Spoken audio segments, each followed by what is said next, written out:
it, and would really really look to facilitating the active input from those on the panel and their interaction, and then opening it up in the last third of the session today to the questions and input from those of you in the audience.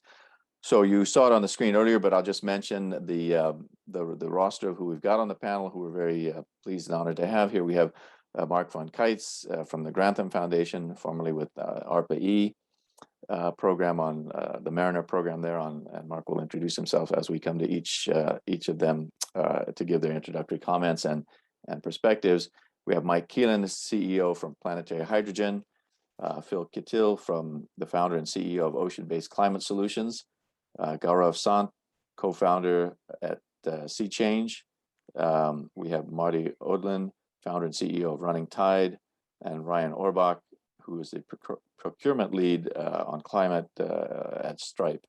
And so we have 4 practitioners in a sense, and 2 really coming in from the financial investment side of things. So what I'd like to do is initially focus on the practitioner side, those that are setting up and running the businesses to develop and implement and deploy ocean-based carbon dioxide removal. And so if I could ask Marty from Running Tide to kick us off here with the perspectives from your work and your company, and your thoughts on the legal and policy aspects of what we need to be engaging on here, Marty. Over to you. All right, thank you. Thank you all for inviting me to speak. My name is Marty Odlin. I'm the CEO and founder of Running Tide. Our company builds the tools, techniques, and infrastructure to scale up shellfish and seaweed farming. One of the more exciting applications and relevant to this discussion is using kelp to sequester carbon dioxide and then sinking it into the deep ocean to sequester it for 800 years. We've, right now we're in, we've been in operation for about 3.5 years, and we've developed some really fantastic sensor suites that we're using to collect like agronomic data about primary productivity in the ocean, what grows where, why, and we've been, in relevant to Ocean CDR, we've been working with Ocean Visions and Cambridge Center for Climate Repair to, to study to help us frame our study of the potentials here. One of the big issues that we've run into with respect to policy and law is that there's just an enormous gray area on what could be allowed in the future for commercial scale activities. We've made the decision, with our advisory panels and internally, that we're going to hold off on commercial efforts for, at least 2.5 years while we're able to conduct further studies and build a good data set. I think the law and policy community needs to very quickly, in order to support this industry, come up with some pilot scale opportunities where people can engage in commercial activities without fear of recrimination, so that we can build bigger and bigger data sets. There's a limit to what you can do before you commercialize. And at some point we need to start developing operable systems in the supply chains to support them, so that we can scale up these activities to be relevant in the climate fight.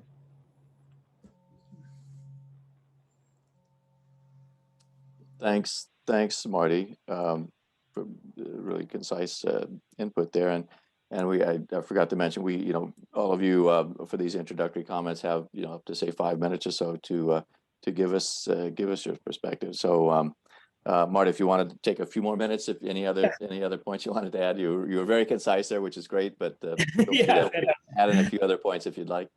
Yeah, fantastic. I mean, I think that there's the reaction generally, because we're coming out of a massive geoengineering project, or unrestrained geoengineering project, which is like burning fossil fuels for 150 years. The current policy and law environment is about doing less bad and stopping people from engaging in any activity out in the ocean at all, or limiting it. And so everything's about limitation. And I think that that is appropriate. We definitely don't want to catalyze anything that could be, self-propagating or cause long-term damage. But I think that we have to actually reframe how we think about engaging with the ocean, especially in its current state, and with how dire the warnings are from the IPCC report. We know we need to do large-scale carbon dioxide removals, and we know we need to restore ocean ecosystems to productive levels. That is a mind shift, and I think that the policy community needs to also engage in this, to go from less bad to like something along the lines of like a more good. How do we do more positive activities that can generate some returns for society, rather than only limiting things that could actually hurt society or hurt the biodiversity and productivity of the oceans.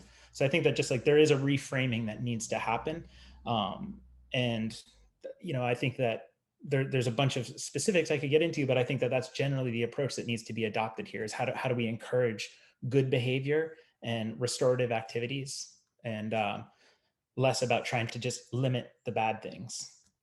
Yeah, thanks. And yeah, to really could echo that in terms of having been involved for many decades in the multilateral process and the development of the precautionary principle, and through the Convention on Biological Diversity. And we've kind of got contravailing megatrends here in terms of the precautionary principle and our climate change imperative, and the role of the ocean in both of those contexts. So let's get into that as we open up into the broader panel discussion after everyone has had their input. Thanks, Marty.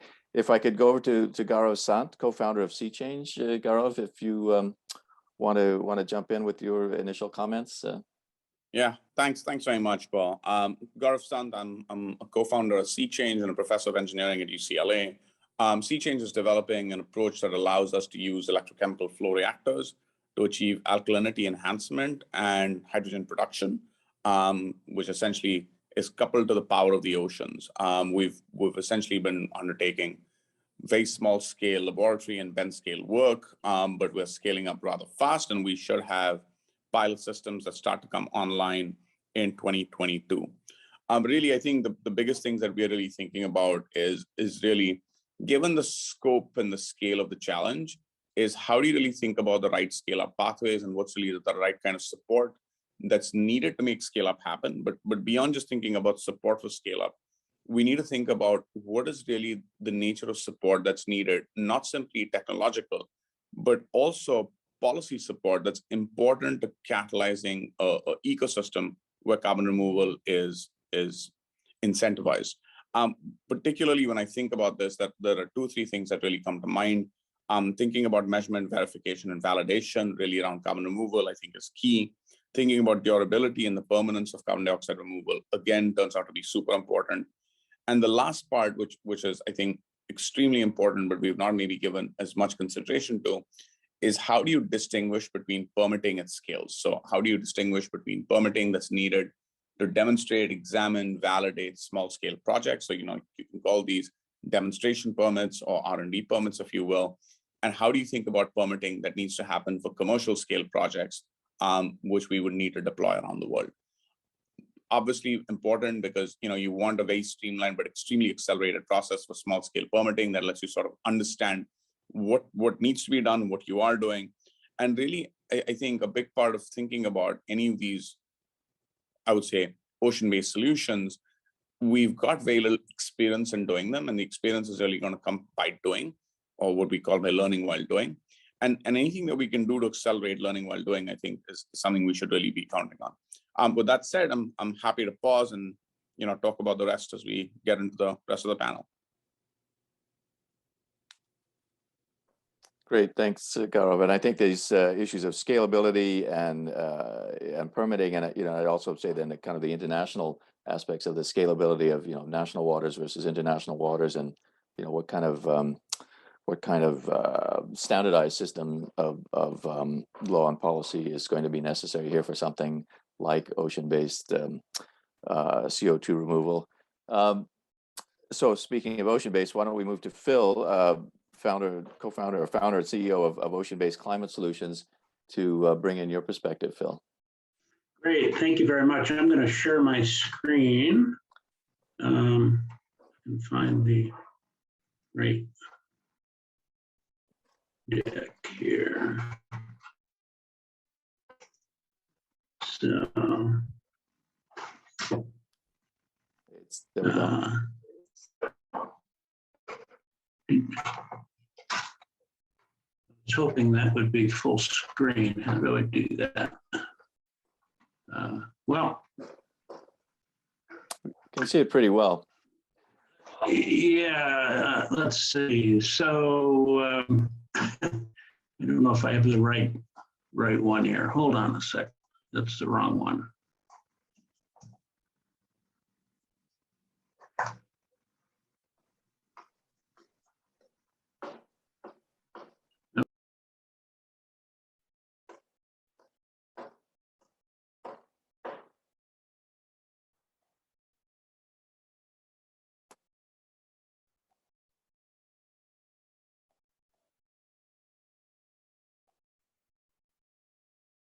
Phil, you're on mute. There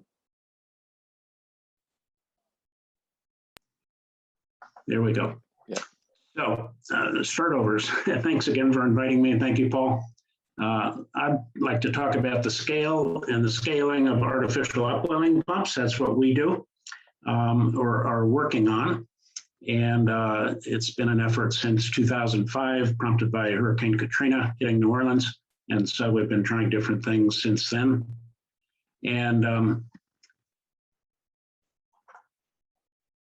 so the first question, why carbon dioxide removal? Phil, I've got a generic screen in front of me, image, and not any content. It's a, yeah. Is that showing now? No. Tracking ocean heat? No, not for me anyway. I'm seeing a general kind of login google.com screen. Yeah. Oh, let me go back to.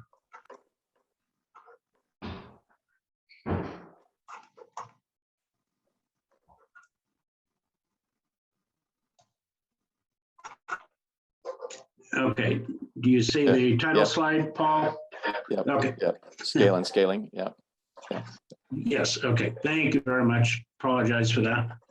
So just to put it in perspective, why carbon dioxide removal? Well, here's a slide from NOAA or NASA, I think, about tracking ocean heat. The Argo sensors showing our CO2 emissions have warmed the atmosphere and also warmed the ocean all the way down to 2,000 meters deep just in the last 20 years. And so if anyone doubts there's a climate emergency, I hope that removes the doubt. And then what's the carbon footprint of everybody?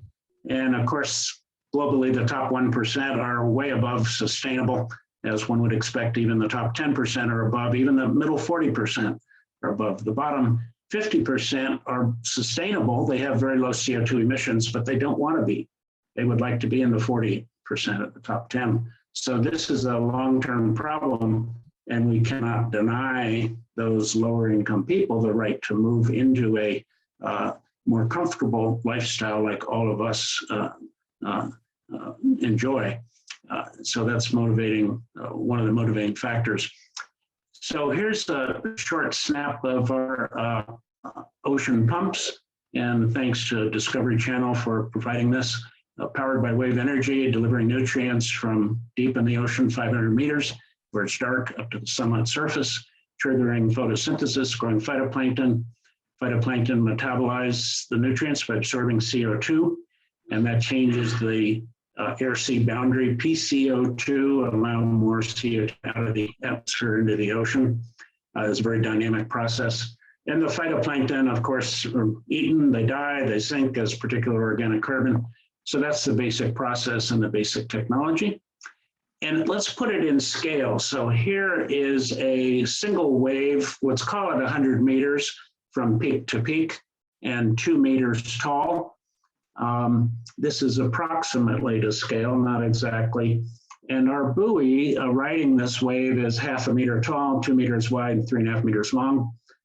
It's connected to a very long flexible fabric tube, 500 meters deep, as mentioned, 1.9 meters diameter. And the outlet is at 5 meters depth. So we're bringing up the water from 500 up to 5.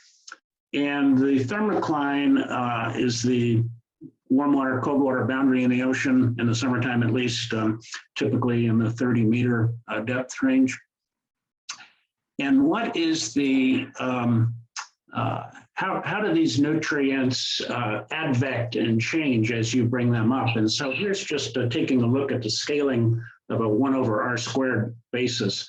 So if we bring up 100 units of something, within 5 meters, it will dissolve down or mix down to about 4 units, within 10 meters down to 1 unit, and so on, as you see over the 100-meter length of this one wave.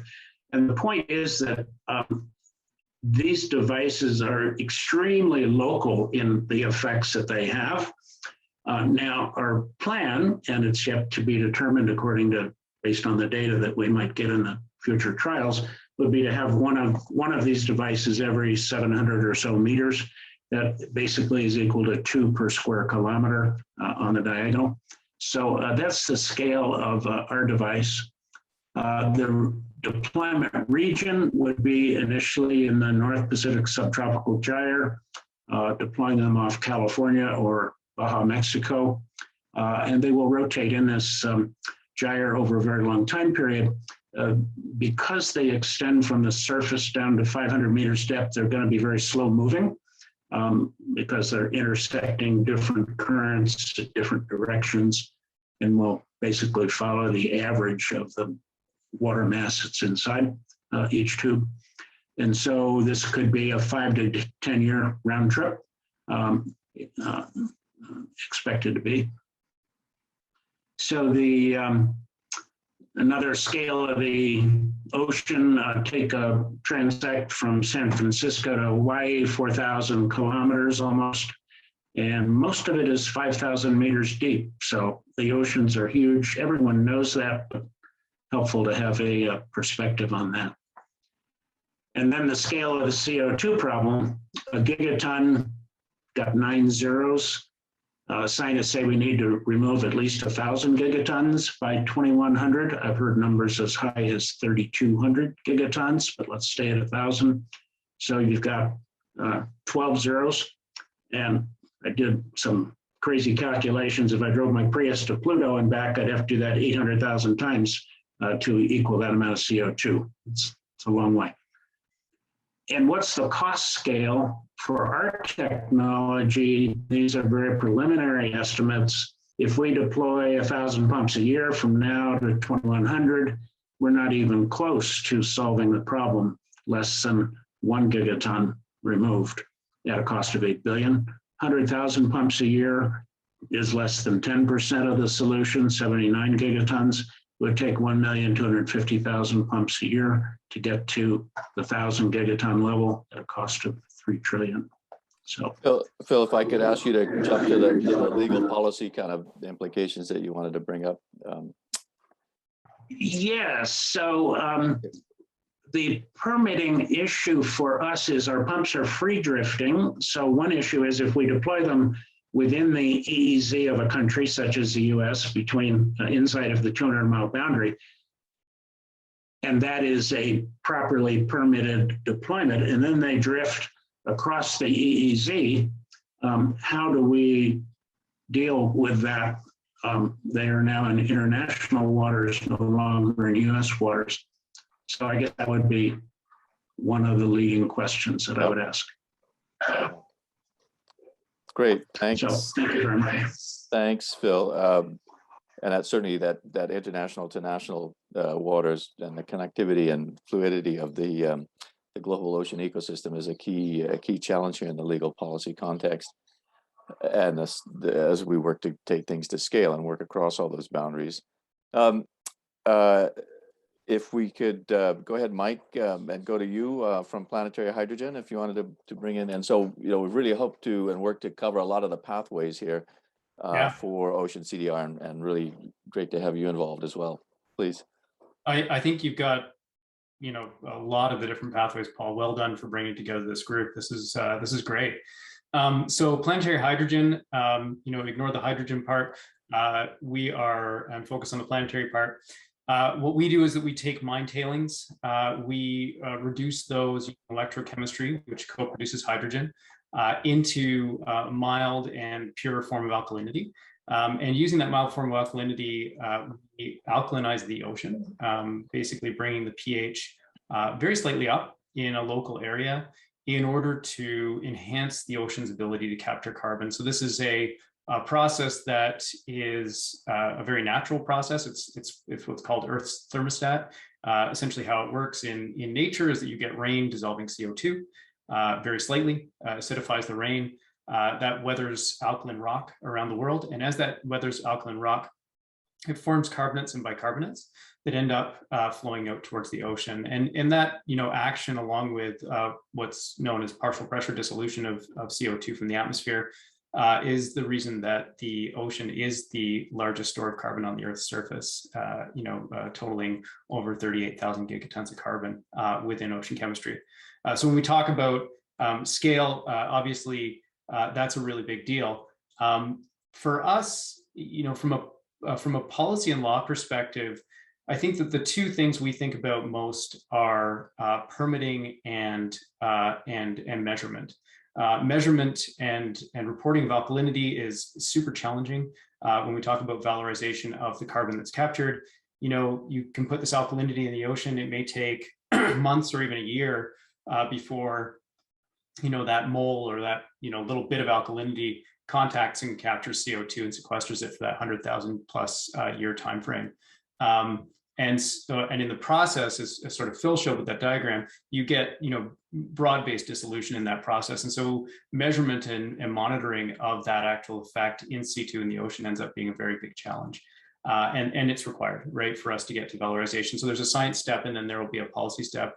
I think the bigger issue around permitting, one of the things I like to redirect the conversation about a bit when it comes to ocean alkalinity enhancement specifically, and this is sort of, we've got a lot of pathways here, so this isn't universal, is there's a great article out of Oxford that Will Burns actually reviewed called Hugging the Shore. And that article, I think, hit the nail on the head and is really where our focus is as a business, which is, we're talking a lot, we talk in international forums, we talk in these kinds of panels about the gigaton potential of, carbon capture into the ocean. It's exciting, it gets investors going, it says, hey, this is going to be a big business and we can get things moving. But when it comes down to it, it's not only not realistic, but in some cases it's actually harmful to talk at that level because, it's a really fuzzy target. We haven't done 1 ton, we haven't done 10 tons, we haven't done 1,000 tons yet. And when we talk about gigatons, we get people all concerned about geoengineering and changing the climate and changing the oceans and unintended consequences and moral hazards and all these things. When at the end of the day, for our process anyway, pH of outfalls into the ocean are managed with alkalinity in a wide variety of different settings in different ways. The permits exist. It's fairly well understood at small scales, and small scales is relatively large, right? Like for us, back of the envelope calculation is, I think we could, if we went worldwide, we could do, 3.5 million tons a year of carbon removal using our process without any change to existing permits that permit onshore outfalls.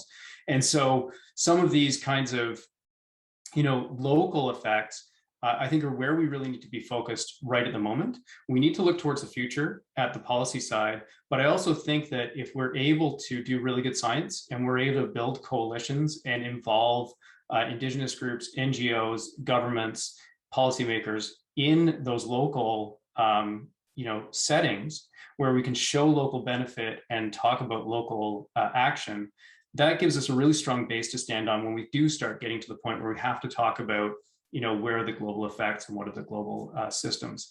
So, my encouragement for the law and policy community is support the local projects, right? Support the coalition building at the local level, and don't get too hung up on, what happens when you get to a gigaton, because if we do that today, there's a lot of questions we can't answer. And when we get into those questions that we can't answer, it just starts getting to people saying, well, this sounds really like unknown. Maybe we just cut it all off and put a moratorium on it, like happened with ocean iron fertilization. And that's my concern. So that's where I'm coming from. Thanks, Mike. Really, really good there, and that I think the point about really carefully controlled and managed local scale, small scale demonstration doesn't automatically lead to, and in fact, that's the challenge, that it doesn't automatically lead to the big scale. So if we can, carefully control and monitor, have the guardrails on the small scale that allows us to learn as a society and the science community and et cetera, then we can carefully move forward without causing problems, but creating the opportunities from that work. To move into the, so thanks very much everyone from that perspective, from the sort of the business and operations of ocean-based CO2 removal. To segue into the financing and investment side, we'll go to Marc von Keitz first, and Marc had been heavily involved in the macroalgae community previously, which Marc, you may want to bring in some thoughts from there, as well as your work now with the Grantham Foundation. Yeah, Paul, thank you very much, and really a great thank you to the Institute for Carbon Removal Law and Policy. I think this is a very timely panel, and appreciate the opportunity to be here. As Paul mentioned, I recently joined the Grantham Foundation for the Protection of the Environment and the Grantham Environment Trust.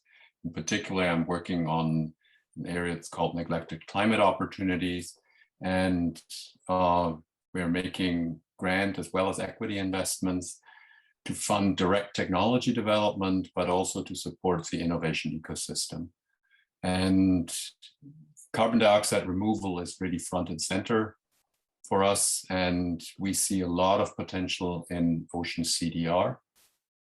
And at the same time, it's also the area that has probably the highest degree of uncertainty and risk associated with it. So it's still in a really early stage from the technology development, but associated with it, also the willingness of groups to invest in it. So I think we are reasonably comfortable with higher levels of risk and have made a number of investments in that space already, and really in an effort to buy down the risk and really learn by doing, if we can realize the enormous potential that Ocean CDR has. And I basically can pretty much echo what I've heard from my colleagues here on the panel so far, that I think there's really two elements that on the one hand, we need to ultimately make sure that this whole thing works economically. And that means you have to have some way of meaningfully getting paid for that work. And the critical element of that is to find consistent measures of really evaluating how much carbon is removed and how much is it worth. And it's like there's a lot of voluntary standards that are emerging in this field, but I think in the long run, we need to have a more deeply anchored framework, which I think is really important to have law and policy community getting engaged in that as well. Secondly, I think it's echoing the question of permitting, and I still think, based on particularly experience with macroalgae over the last few years, it's really an important element to create clarity in how you get to your permit process, and making sure that you create environments where you can take technology out of the laboratory and into the ocean, and not having to go through the stop and go process, because I think that's, particularly from the investment community, very, very frustrating. You have a lot of momentum in the laboratory, you want to carry it out into the lab, and then you sit there a year and a half or longer until you have a permit in place that allows you to do the next phase and really accelerate your learning. So building, and I think we have to talk about it in two terms. That's on the one hand, there's more the research permit environment where we are able, and not every, as people have already said, it's like ocean alkalinity, you might be able to do quite a bit with existing permits. In the seaweed space, it may be a little bit more difficult. But once again, the time is of the essence in this, and I think again the law and policy community should be forward thinking to think what are the potential pathways to permit things beyond the small scale, because in the end we are in the business of doing things in the ocean because there is such a big potential, and in order to realize that we need to map out the pathways. And I think we are happy to engage, I think, with the policy and law community, as well as with the entrepreneurial community and the government side, to see how we can push this process along. I think I'll leave it at that for right now. Thanks, Marc. It's a really good perspective there, and I think this bit of the challenge here will be, how much is unique to different pathways and how much is cross-cutting in terms of permit and regulatory process, and what levels of kind of multi-pathway standards or framework can emerge from this. Let's go over to then Ryan. Ryan Orbuch is the procurement lead for climate at Stripe, and also then from the private sector perspective, but those that are investing in and supporting Ocean CDR. Ryan, great to have you here. Thank you, Paul, and thanks everyone. It's really great to see and meet many of you. I'm Ryan. I work on carbon removal procurement at Stripe. Stripe's a technology company that builds economic infrastructure for the internet, which means online payments for millions of online businesses. For our climate work, we've now deployed a little under $10 million in commitments to 10 carbon removal projects that meet a set of criteria determined with a number of expert reviewers.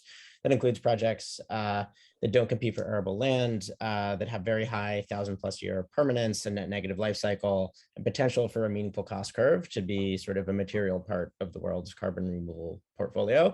That includes companies like Running Tide and SeaChange, represented here, as well as a number of other projects. Our perspective, I think, echoes a lot of what Marc has already said, and sort of agree wholeheartedly. I think I'll just comment briefly.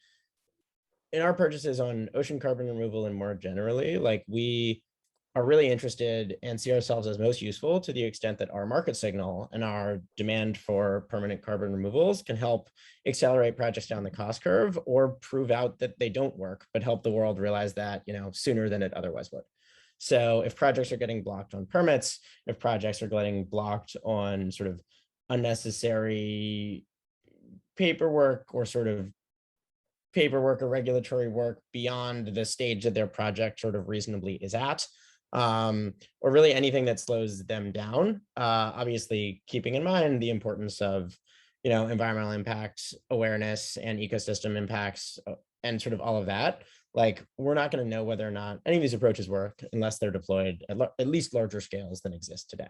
And both with, our work with Running Tide and SeaChange, we're trying to help them accelerate initial deployments to understand whether or not these things are viable and whether they're going to scale up. And to Marc's point, like, we're comfortable taking a pretty fair amount of risk as long as that leads to, we hope, actual learning. Like, hopefully we actually learn something about the ecosystem impact of these sorts of kelp deployments, or about the permanence of sinking biomass below the thermocline, and whether or not that means that these companies' approaches work exactly as planned. But that's information and learning that can go back to the community.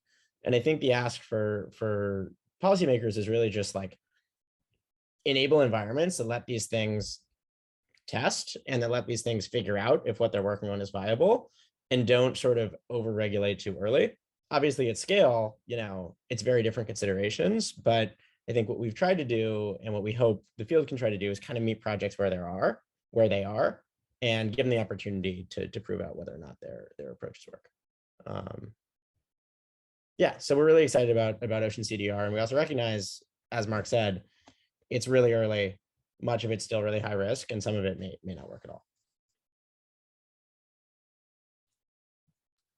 Great, thanks, Ryan. I think this sort of risk and learning, balance from both the science, the business, and the legal policy side, and what that means, to different people, how we get on the same page in terms of what's acceptable, what's doable, in terms of how do we understand risk, and how do we decide what's acceptable, how much of that is allowable because it's a learning phase. And I think all of you have, or most or all of you have emphasized to some degree this difference, dichotomy between the or segue between the research or early stage and demonstration level efforts, and what kind of permitting and policy enabling conditions would be most valuable there, with the constraints or reasonable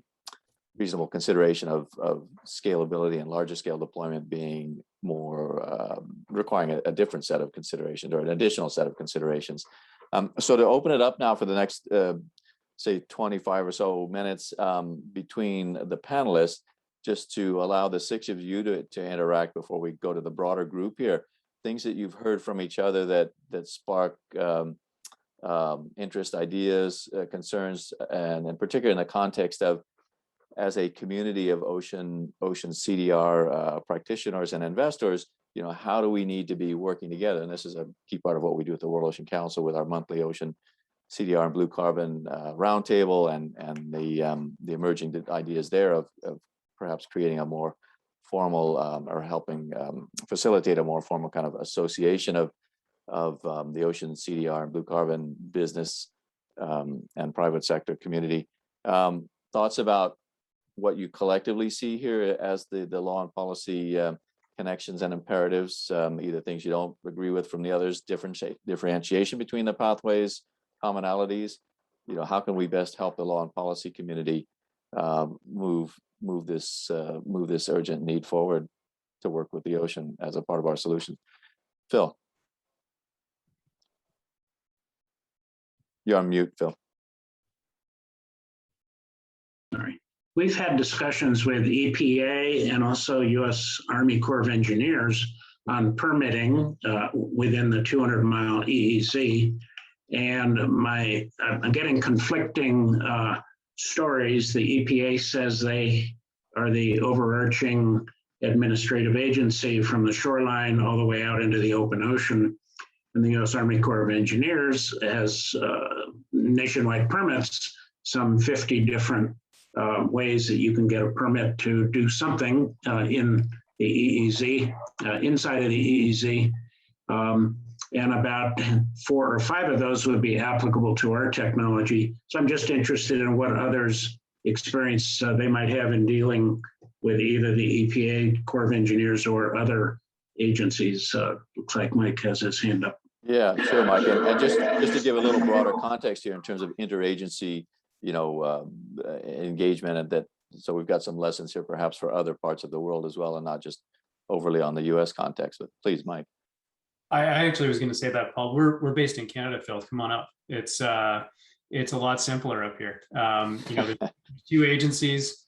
You know, as long as you're not in Quebec, where they have their own rules, you're pretty much either working with Environment and Climate Change Canada about you know, anything related to the chemistry of the ocean, and Department of Fisheries and Oceans related to anything, you know, that is a physical structure change. And so that's it. Very simple. And generally, you know, pretty friendly from a permitting perspective. Anyway, that's not helpful for what you're saying, but my general, I try to throw an ad in for Canada every time I get on a panel. So. Thanks, Mike. I think the point being to encourage the relevant government agencies to be thinking across their agency boundaries and streamlining. And I'm sure some of our law and policy colleagues can give us some examples of other situations, particularly involving the marine and coastal environment, where it's been necessary to think more interagency and work across those administrative boundaries in order to facilitate reasonable and appropriate and science-based efforts to tackle environmental issues. Other thoughts on that point, or other points that people would like to bring up from amongst the panelists? Yeah, I'm happy to offer a little bit, sort of maybe a different context. But I think one of the things we need to think about, you know, is technology and policy really need to move forward in lockstep with each other. I realize that, you know, from a policy perspective, at least, taking a macroscopic view and sort of thinking about the biggest picture is definitely helpful because it provides clarity. However, I don't think we know the technology evolution and the landscape well enough at this point. And I think all that said, it's important to have policy that's flexible and that's able to pivot, so that as technologies do develop, as they do come to scale, and we start to understand them better, policy can adapt accordingly. And the issue is that we sort of set ourselves in stone at one point, it gets much harder to move later on. And I do recognize, as an example, very thoughtfully, that there are questions around consequences, both unintended and not, and what we can do to sort of protect against it. But all that said, I think I'm also going to be the first to say that the scale and scope of this problem is so large that to do it without absolutely altering the status quo, I think is just not possible. That's number one.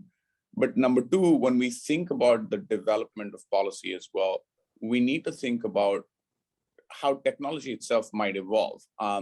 This is important not simply for what I'd say are economic reasons, but I think it's also important to try and understand how the support structures that are needed to scale technologies might need to change in time to come. We don't know all of these answers at this point. And the reality is only by piloting and demonstration at large enough scales are we going to learn enough of what the consequences may or may not be. I think this is something we fundamentally just have to keep in mind. So, letting policy race ahead of technology, I think could be quite problematic to developing technological solutions. So just Gaurav, and interested others to hear about it. So how do we help make that happen in terms of that relationship with the legal and policy community, and that sort of iterative process? As you say, policy needs to evolve, and if it gets out too far in advance, then we maybe unnecessarily constrain things. Marty, it seemed like you wanted to jump in there. Yeah, I mean, I just think I agree with what Gaurav was saying.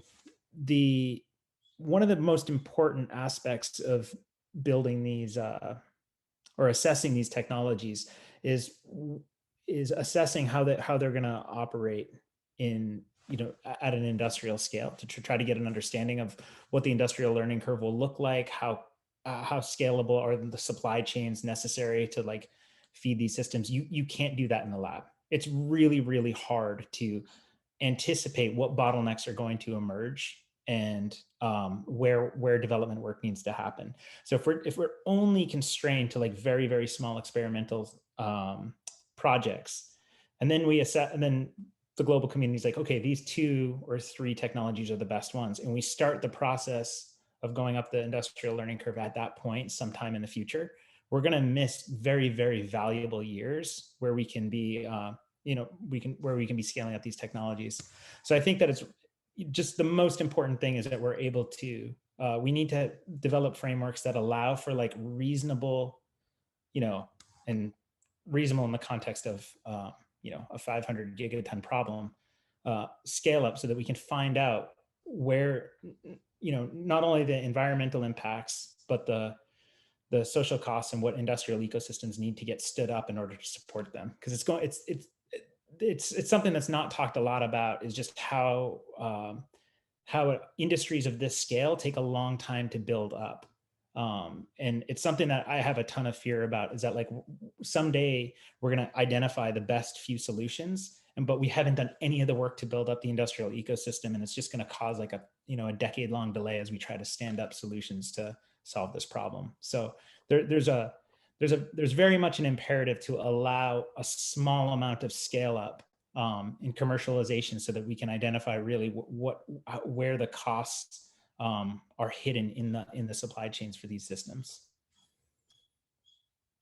Thanks, Marty. And I'll just mention as directly relevant to that, we've got actually getting underway here a World Ocean Council project to look at the industrial ecosystem and supply chain as a prototype so that it's ready, we're ready to move on things with different pathways when the conditions and the technology and the research is done and the prototypes are developed, so that we're not having that decade-long delay. So we can talk about that offline, but there's some efforts to really do that kind of pre-planning of the ecosystem and the supply chain side of things to get the other sectors involved, the shipping industry, et cetera. That's great. Other thoughts from those of you that haven't commented so far? And I'd also, just to maybe give a few thoughts on some of the things we might want to usefully cover. Some have mentioned the need for a framework, kind of set of conditions, and I would particularly, I think it'd be useful to think about the monitoring, reporting, and verification side of things, and what kind of framework would be valuable to help identify risk at the different scales, from the research to the prototype, to the demonstration level, to the potential scale up. And then also thinking geographically about the near shore to the EEZ level, to the global ocean, international waters level. Is there the potential to have a monitoring, reporting, and verification, the measurement and reporting side of things for both the sequestration results, as well as verifying that, as well as documenting the hopefully lack of environmental or social impacts. And if we've got that framework, would that facilitate then understanding risk and being able to then scale more readily and inform the law and policy community, because there is this flow of data that documents both the results and the impact side of things.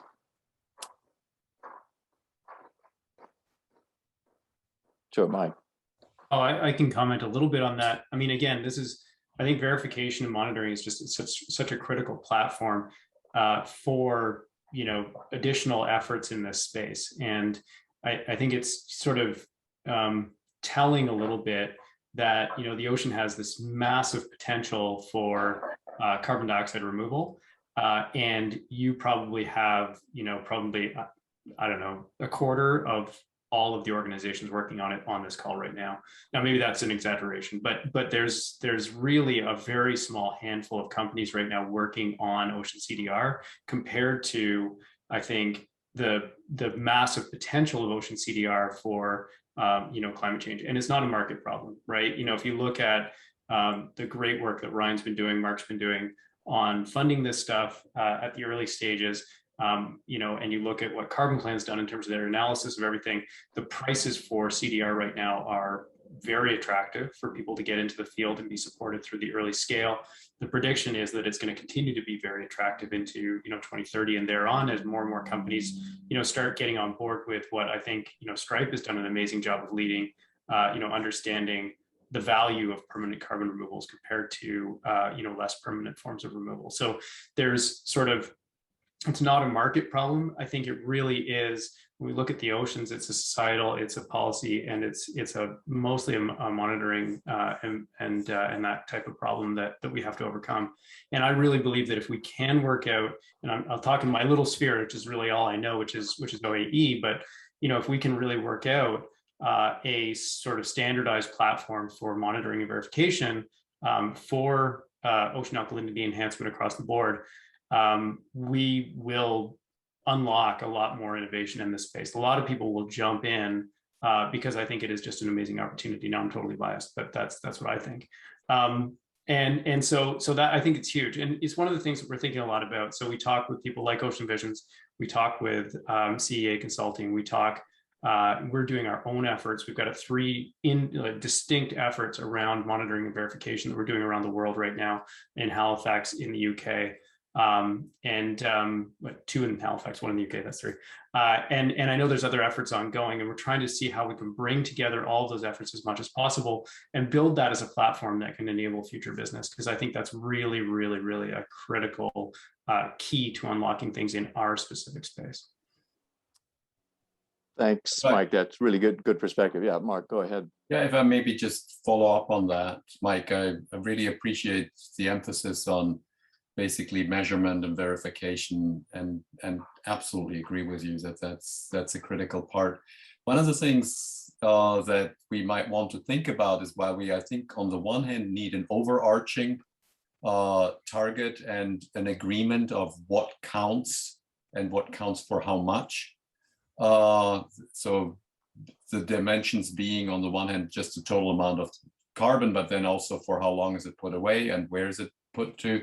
I think getting agreement on that, but then maybe being a little bit more specific and open-minded, establishing then metrics for individual areas. So it's, as you just indicated, there might be some real benefit to have specific targets related to ocean alkalinity because that specificity might encourage more people to push into that and further advance the science and technology.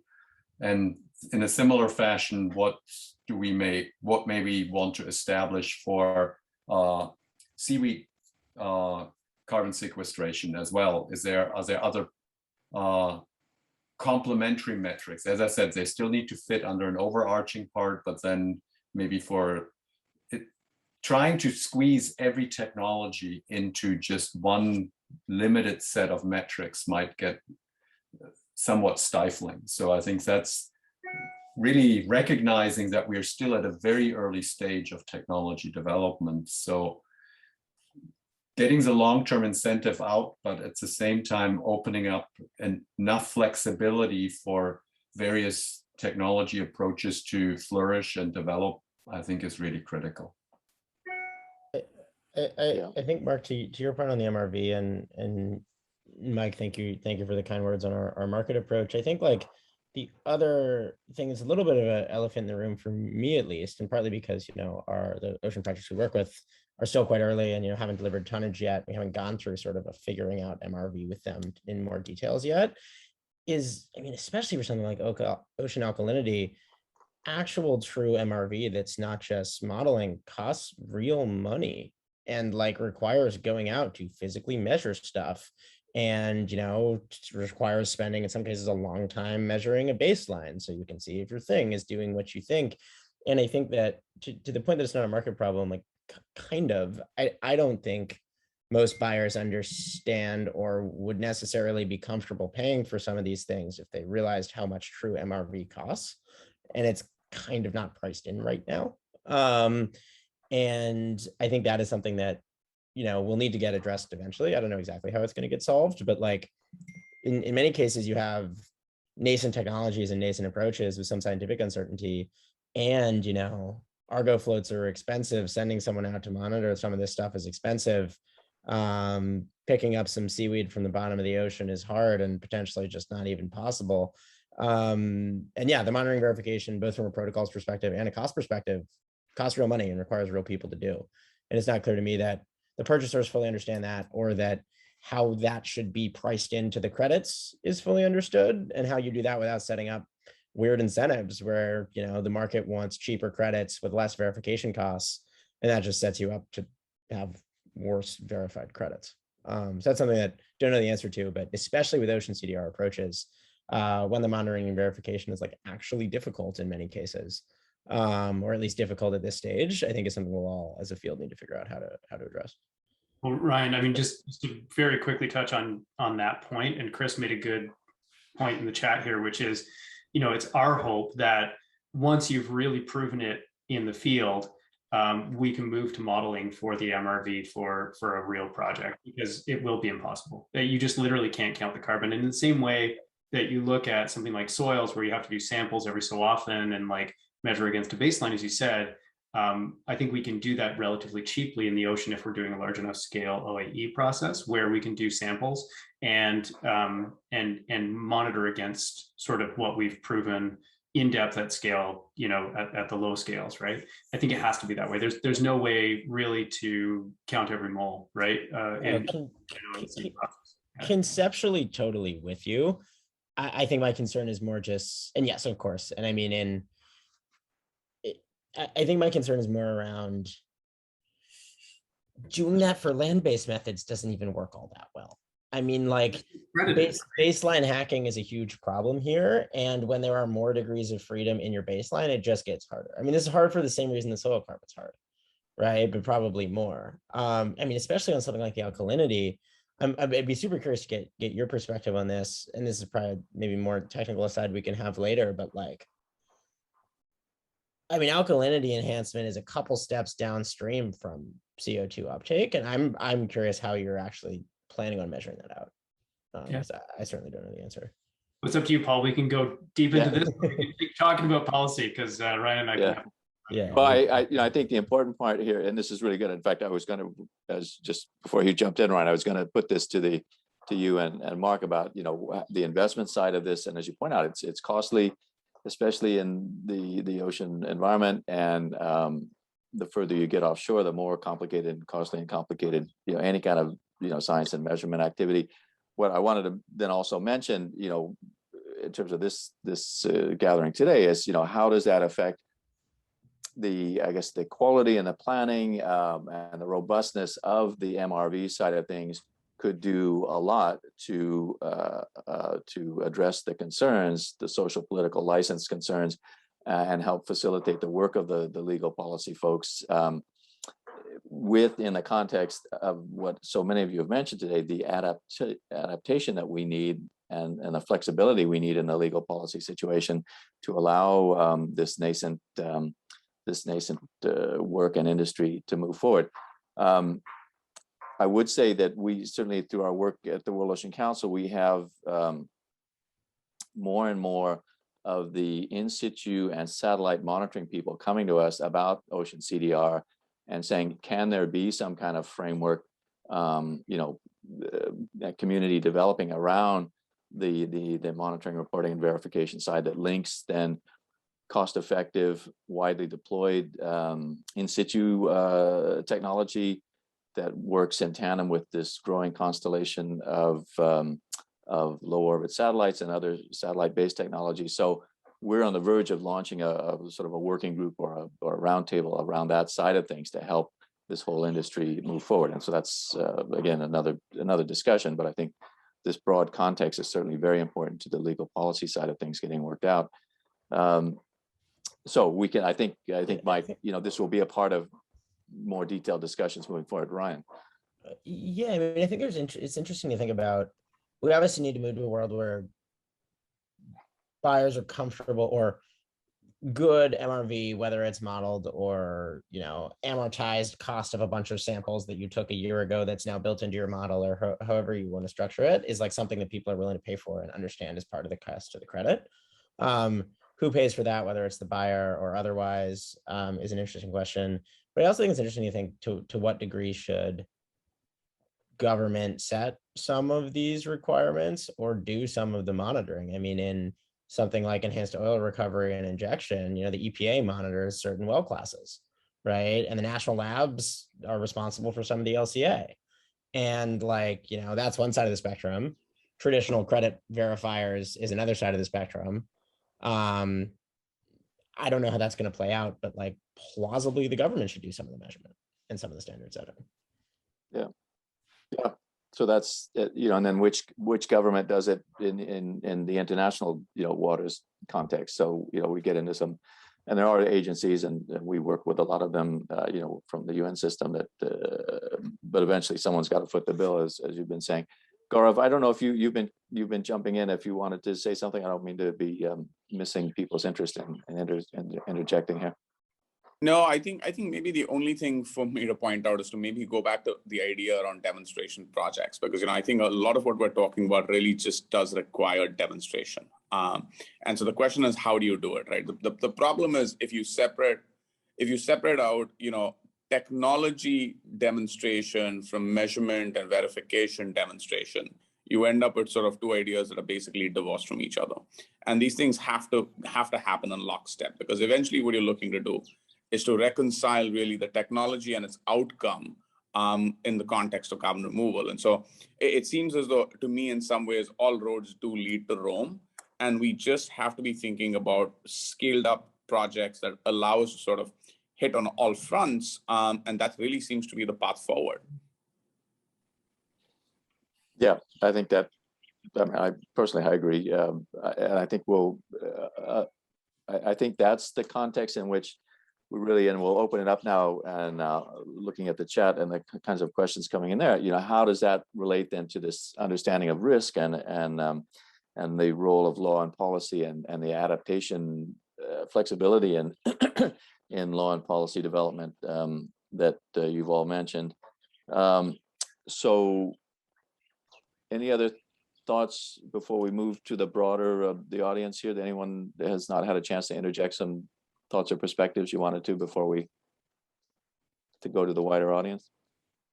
Yeah, maybe one more thing. I think I just want to bring back to people's mind that think a lot of what we are doing in the ocean is really hard because we still don't fully understand the ocean and the ocean's behavior. I think it's been repeatedly said that, for example, the bottom of the ocean is less well known than the surface of the moon.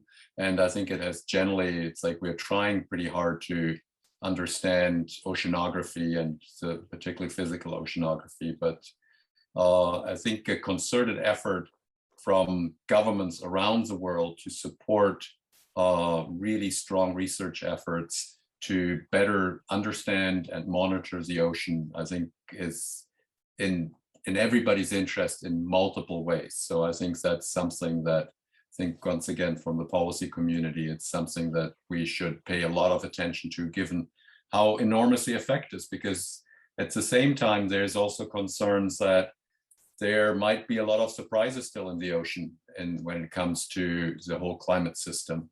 And we have enough surprises lately, and I think we should probably try to understand what's coming as good as we can, and that will have, at the same time, I think, tremendous benefits for any kind of mitigation technology. The other part is there are a few ways that you can maybe quantify things more exactly. So, for example, while in the context of seaweed, a lot of people are talking about sinking, there is still the opportunity of utilizing BECCS in that context. So at that point, you're pulling seaweed out of the ocean, you can measure it, you can weigh it, and then you can quantify the conversion into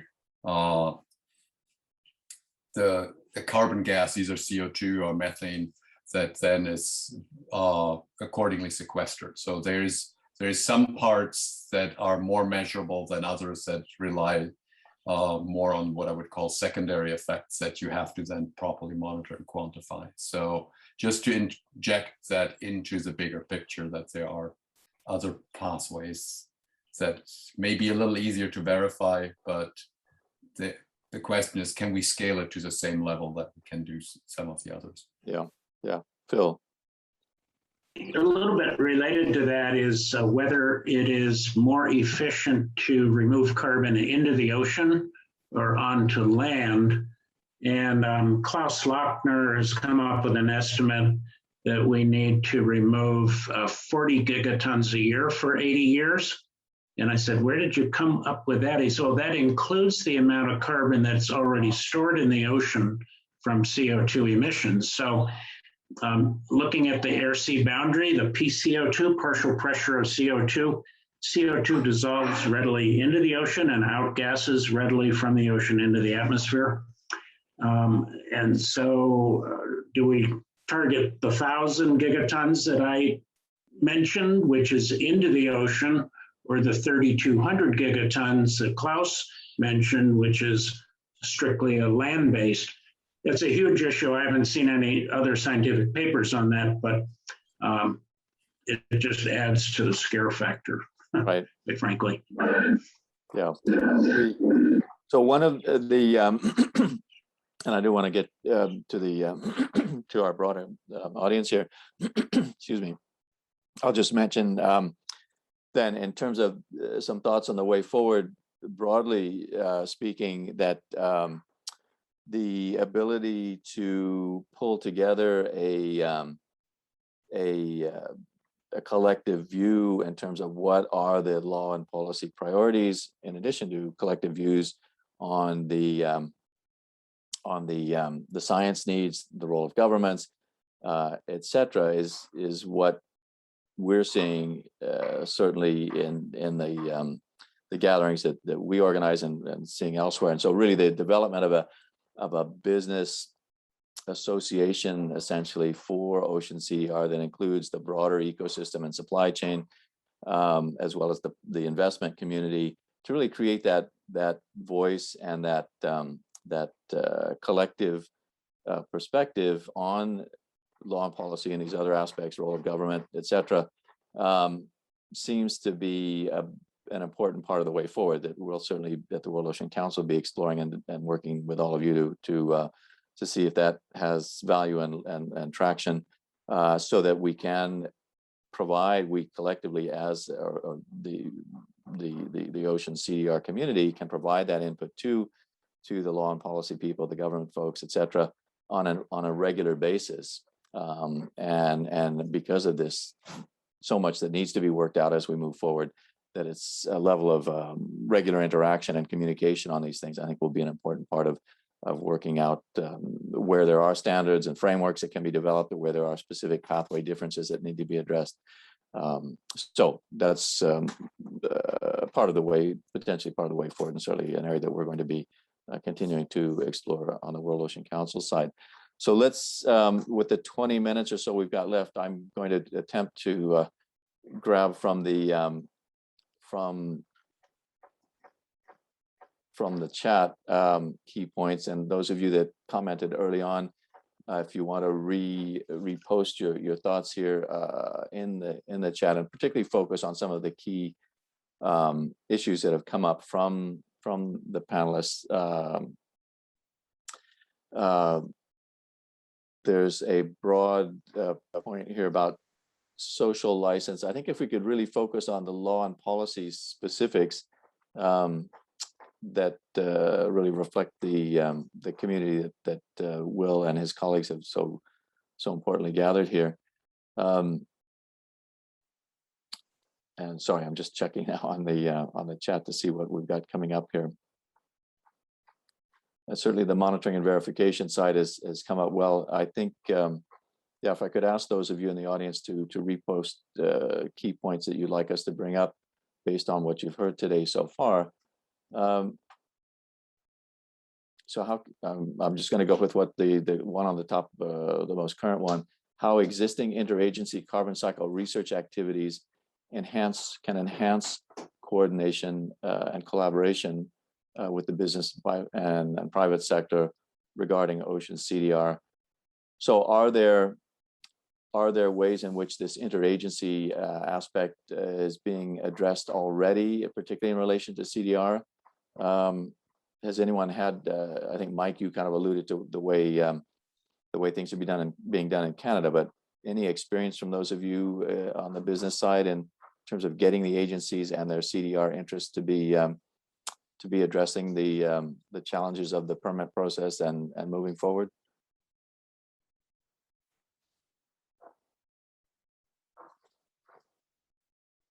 I don't know, Marty, if you have any thoughts on that in particular, because you're in the kind of more operational phase of things. Can you restate the question? Yeah, and I didn't capture that well. So how people have been dealing with the various agencies that are involved in and the different sort of mandates and role that agencies play in dealing with something new like Ocean CDR.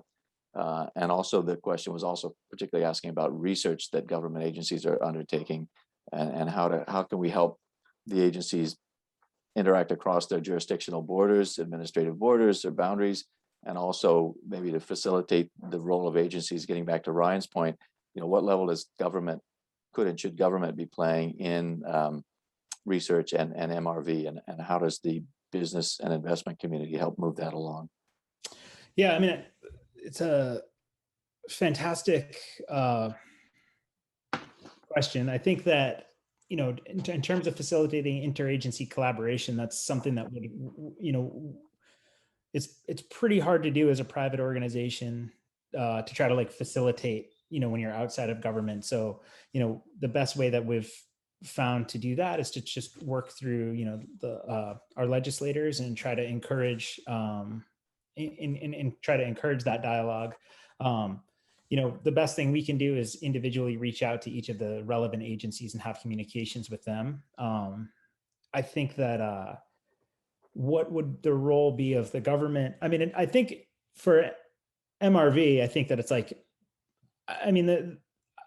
in my mind, I think governments worldwide need to be supporting a serious step change in the amount of environmental monitoring that's happening. I think that we're just absolutely collecting, a tiny fraction of the information that needs to be collected in the ocean and in the atmosphere, and so that we can, gain way higher resolution understanding of the dynamics. That'll help all of these efforts. I do think that I think that public-private partnerships are exactly what's going to emerge out of this. I think the best, it's probably overused, but the analogy of World War II, where you had, companies to leverage their industrial might and speed of development to assist the government in, executing executing a goal, or the pandemic for that. Actually, that's probably a better and closer analogy. I think we're going to see something along those lines emerge once we start to develop some solutions that look like they're ready to scale. At this early stage, I think it's entirely appropriate to ask government to be supporting these efforts and to be accelerating this research. But that's a pretty heavy lift. So I think that these small startups that we have, that everyone here is engaged in, or small, medium, whatever size you want to call it, I think can play an important role in moving quickly to kind of do some of the baseline research needed. In some ways, I think we already have, for the people that are already out, working, because I think it's exactly to Ryan's point. The support from an organization like Stripes lets us run down a pathway and see how real it is before, quickly. And then hopefully, as we uncover, and as we are uncovering promise, then hopefully we can pile more resources in wherever those resources come from. I'm sort of agnostic. It's the important thing is that we put some wood behind the arrow that are flying towards the target. Yeah. Other thoughts on that, and I'll weave in some of the other things that are coming up in the chat here. That more broadly than the point about what is the panel saying about the kind of avenues and process for speeding up engaging the legal and policy space. So really broadly, how to best engage with the legal policy community, and if this kind of interaction, if we had a regular, for example, a regular connection with a legal policy sort of working group that interfaced with the business and investment working group on Ocean CDR to sort of keep each other informed and maybe create that kind of exchange of information and priorities as this rapidly developing business area encounters the challenges on the legal policy side. And then the next question really talking about also the stakeholders, the local communities, indigenous people, and others. So really on this side of engagement, how does the business community, how does the investment community on the Ocean CDR side want to best be proactive with engaging there? Marc? Yeah, I think one of the things, having spent quite a bit of time in government the last few years as well, I think really finding the right forum for engagement is absolutely critical. And especially in CDR, it's this is a group here of people that is pretty engaged in it and are thinking about it every day. I think there's a lot of, there's some parts of the government people have been thinking about that for a while, but there's other parts that are just gathering the momentum. And I think finding a way to engage and sharing findings, and organizations like Ocean Visions, for example, are also critical. They have been pulling together, and EFI, they are starting to write the reports. There are emerging reports coming from the National Academy. I think engagement with these bodies and then compiling of that information and then dissemination is, I think, a very good starting point. And then the next thing is to really continue the dialogue, because it's something. And really, I think agencies in the government, there's regulatory agencies, but there's also science supporting agencies. And I think it's important to work with both sides to recognize and just really communicating what areas of concerns are, trying to not get into any kind of, particularly with regulatory agencies, into any kind of adversarial part. We are still trying together to find out how we can do this best. And I think communication is the single most important element here. Yeah. Yeah, and I see Mike and Phil have their hands up, and sorry, my chat box was obscuring or you had your hand up, but I'll just weave in another comment to help shape and inform the discussion. Comment about getting legal and policy people involved in projects from the beginning of projects. That it doesn't happen often, and we promote better engaging of legal and policy people at the project level early on to help them be really granular, having granular information on what the challenges are and the issues are. But anyway, I'm not sure who had their hand up first, so whoever jumps in, Phil or Mike. Well, go ahead, Mike. Yeah, sure. So I mean, I think that I posted that comment back in the Slack there, Paul, because I think that and I have a very simplistic view as an entrepreneur, right? Like we just think about like how do you get the thing done, and I kind of think that's how it is. I mean, Ocean CDR, the ocean is a huge and varied place. You go to one place in the ocean, you're going to have upwelling effects of CO2, natural upwelling. You're going to have other areas that have high shellfish concentrations. You're going to have other areas that are have very little life in them, and some areas that have tons and tons and tons. And all of those are going to radically affect, how the effect of the intervention, takes place, what the MRV of that is, what the effect of that intervention is. All of that changes in a different place, in a different zone. And so, we often talk about this, and I think it reflects a little bit of the maturity of this space that we talk at global level. We're saying, okay, well, we add alkalinity to the ocean, it captures CO2. Well, that's great. But like when you do it in Bedford Basin and Halifax versus in the middle of the Pacific Ocean, you're going to get very, very different effects, most likely, right? And so, when we talk about legal and policy, we talk about social acceptance, we talk about these things, people are attached to place. Those conversations happen most appropriately when there's something concrete to talk about. And I think it's really scary for people when you talk at the global level about these things, about like, doing anything, because they can't sink their teeth into it. It's like, what is the effect of that project? There's no project there. We're just talking like at this ethereal level. And I think we have to get out of that world. We have to get down to what is happening in the project locally.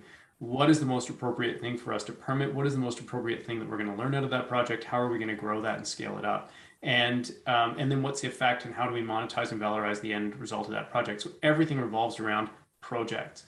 And the more that people can get close to that, project level and engage with that project from the law and policy community, the better. Which sort of leads to, in a fairly logical way, the need for matchmaking, right?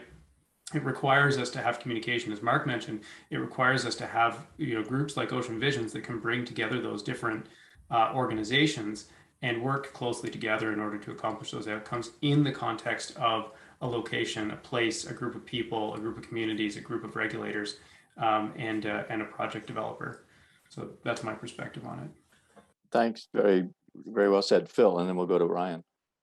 Yeah, great. And there are just a handful of us, and some of us, speaking personally, are operating on almost no money. And there are surely hundreds, if not thousands, of people in the governmental side and the NGO side who have ample budgets and could assign one or more of their people on a volunteer basis to become intimately knowledgeable in what we're doing and learn the warts as well as the beauty of our projects. And so I would, and we're totally following an open information policy with our proposal. We'll be using the biogeochemical ergos for looking at the data, and that is public information. And we're happy to have that be public. And so, yeah, I'd love to have a volunteer or a team of volunteer lawyers and stakeholders who are sitting right next to me virtually day in and day out. Yeah, good. I think that's the sort of thing we can facilitate with the kind of communication and engagement that Marc and Mike were just articulating as well to make that sort of thing happen. Phil, Ryan. Yeah, I was just going to say to maybe two things. First, to Mike's point, I think the feedback's well taken to us on the commercial side as well. I mean, you're right about the locality of the effects, obviously, and I think that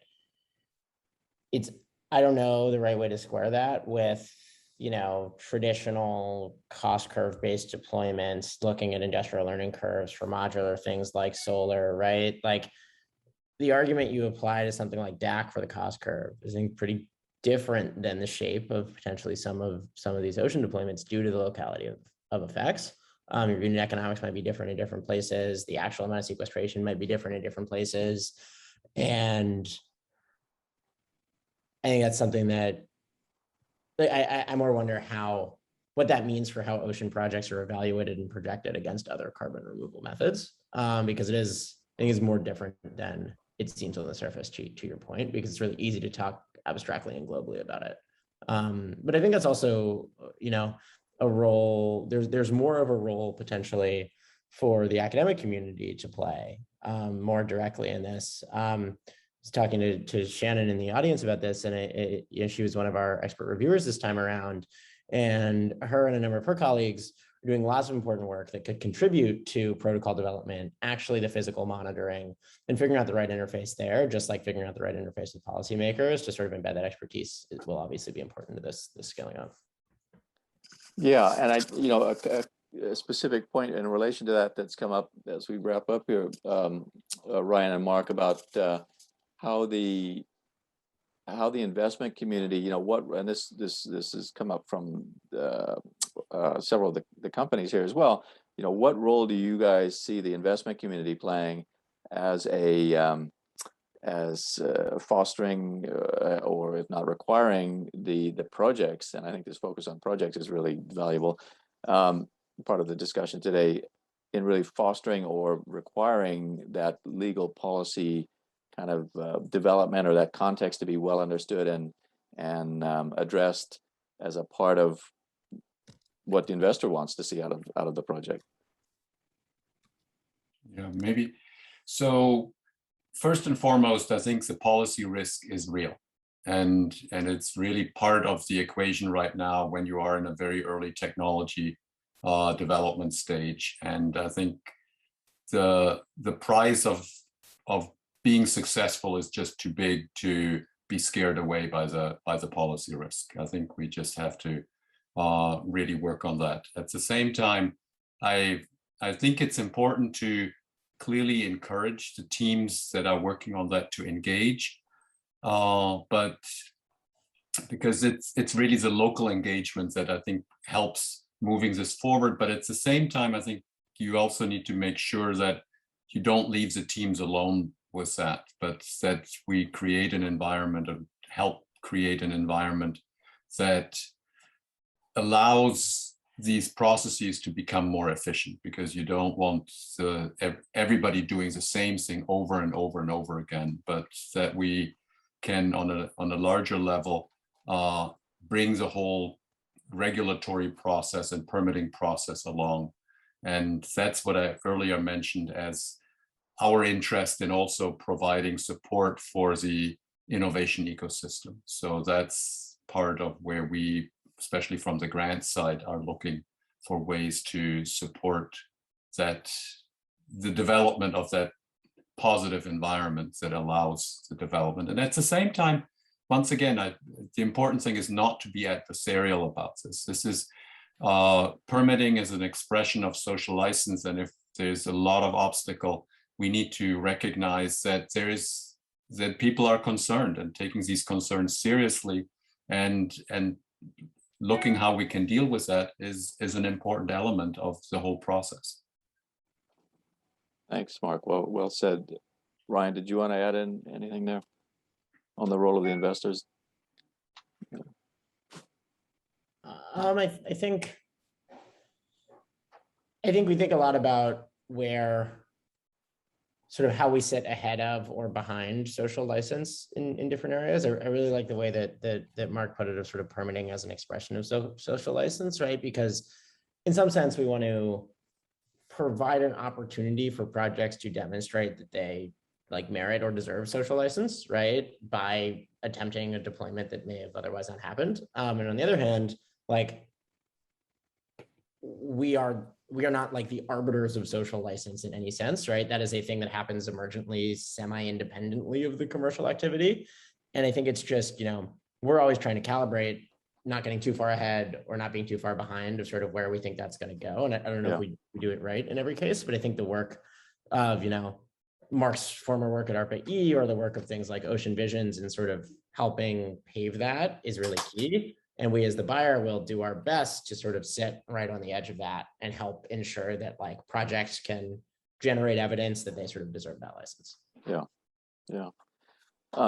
We are just a minute away from time. I'll need to pass the leadership of the session here over to Will.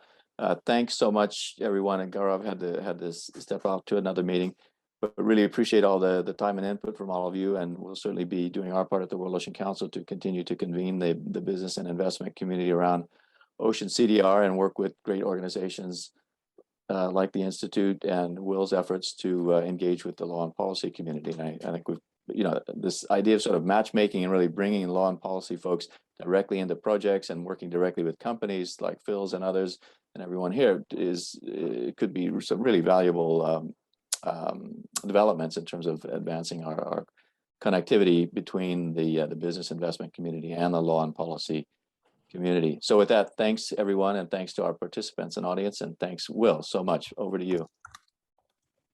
Thank you very much, Paul, and thank you to the panel. That was fascinating, right? It's one of those things we could have gone on for many more hours, and I think I encourage everybody to look at in the chat during this. Also, there's a lot of great resources that talk about ways that we might further scaffold the kind of interface between emergent CDR companies that I think is critical in helping them kind of create synergisms as we move forward, and also some insights into working with the academic sector as well as the government sector. There were a lot of questions in the box about issues of social license and stakeholders, and that's a good segue when we move to the next panel, which will focus on those very issues. So those that ask questions in that context, I encourage you to join us in the next panel as we address some of those questions. We're going to take a break now so that everybody can stretch their legs, get a drink if it's late enough for you, or even if it's not. And we look forward to our next panel, which will start strictly at 2:45 Eastern time. So we'll see you then. Thank you very much.